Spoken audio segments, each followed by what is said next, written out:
let's get back to the start.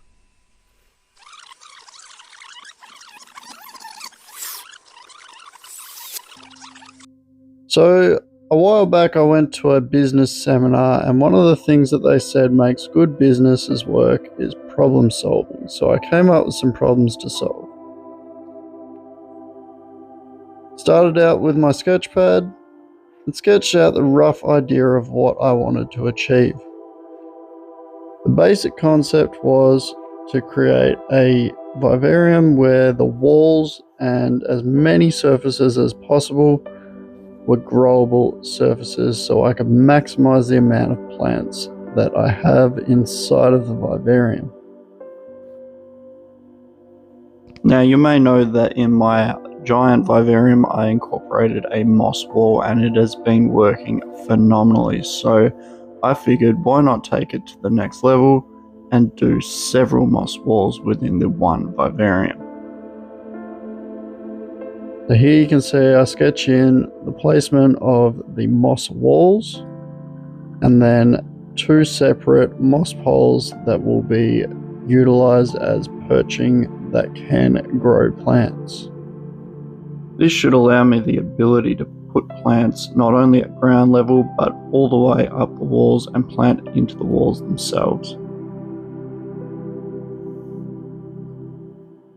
Now, due to the small nature of this vivarium, I decided that I want built-in watering systems in the walls themselves to alleviate too much water splashing up and ending up where I don't want it. One of the things that I've had happen in the past is water getting to the bulbs themselves and causing them to blow. So for this one, I'm going to build a splash barrier, and I thought, why not have a built-in canopy planter at the same time? This will allow plants to hang down from the ceiling, creating that illusion of a canopy far above. The lights at the back that I just drew in there are a grow light and a heat lamp, and then I have a series of plant grow lights at the front.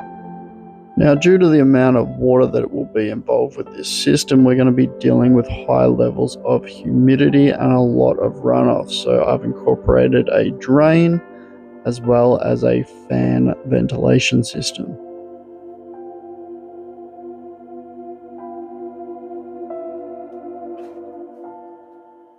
Now we're going to sketch another top-down view of the enclosure, but this time I want to focus on the functionality for the animal themselves.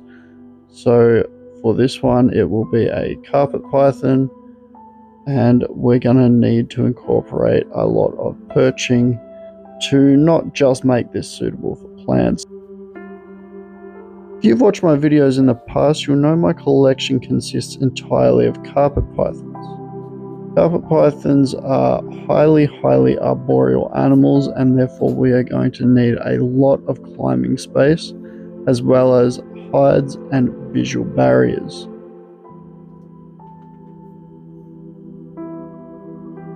I have a particular piece of hardscape that I want to use, which is a hollow log that I want to span the width of the enclosure. As well as this, I'm going to position the two moss pole perches in opposite directions to create a bit more interest. The idea with these is they will function both as a plantable surface as well as a functional perch, as well as a series of branches that span horizontally on various angles and at various heights to create a series of almost shelf-like structures that can be utilized by the animal.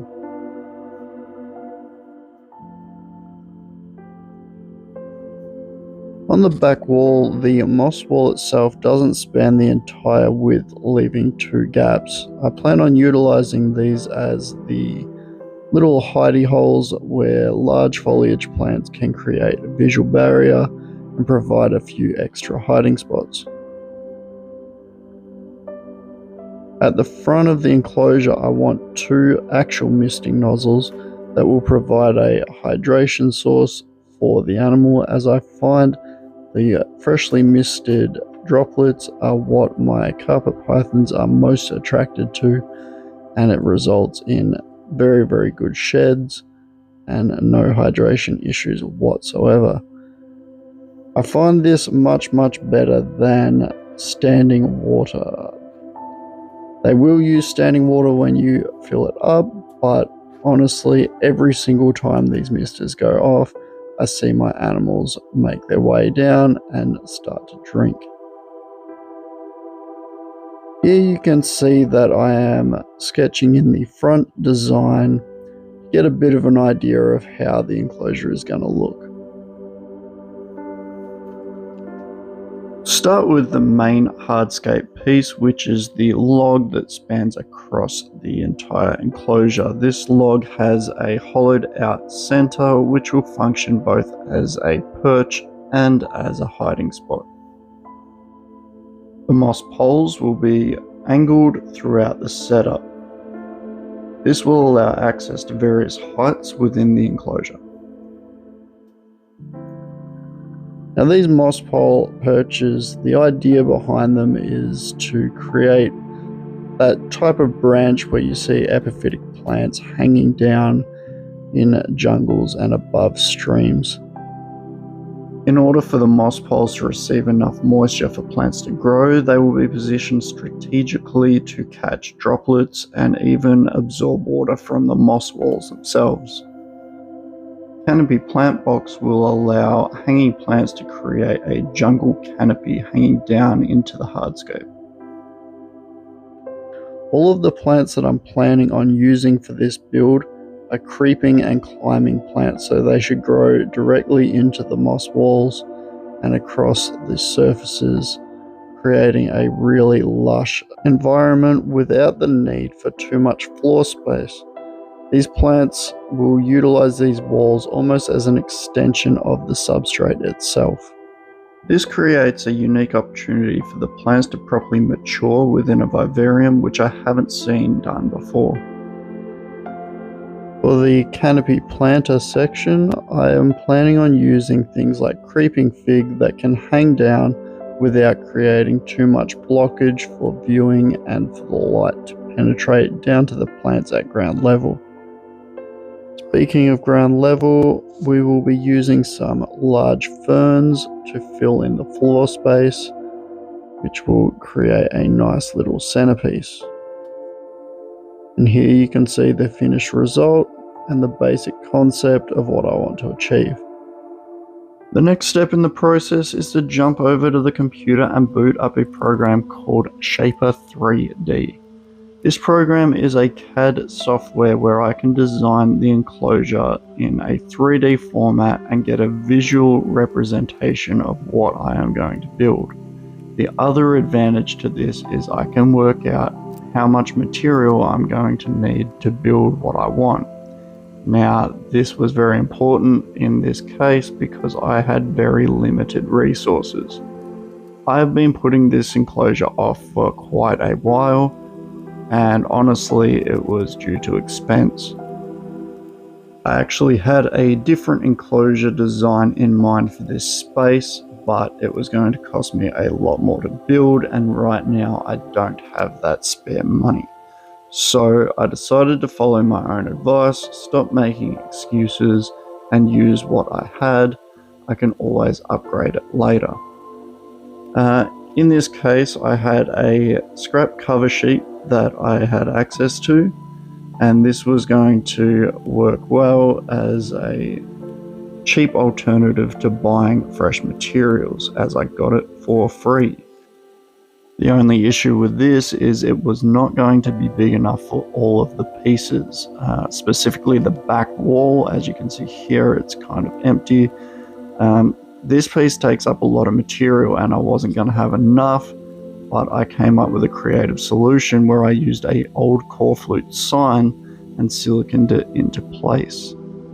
Several coats of black waterproofing later and we end up with a design like this, and then we reach this point.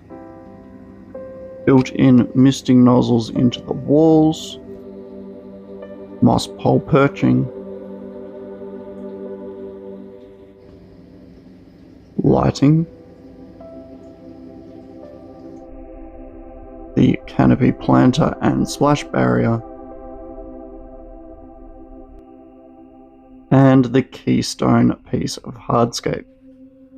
At this point I was feeling pretty good about it, so I decided to partially fill the moss ball and do a water test on the misting system.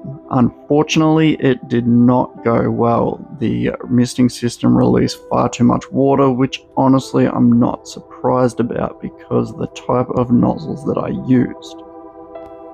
I knew using these nozzles was a risk, but I decided to go with it anyway because I had them on hand and wanted to try and avoid buying any extra parts, but unfortunately they just let way too much water through.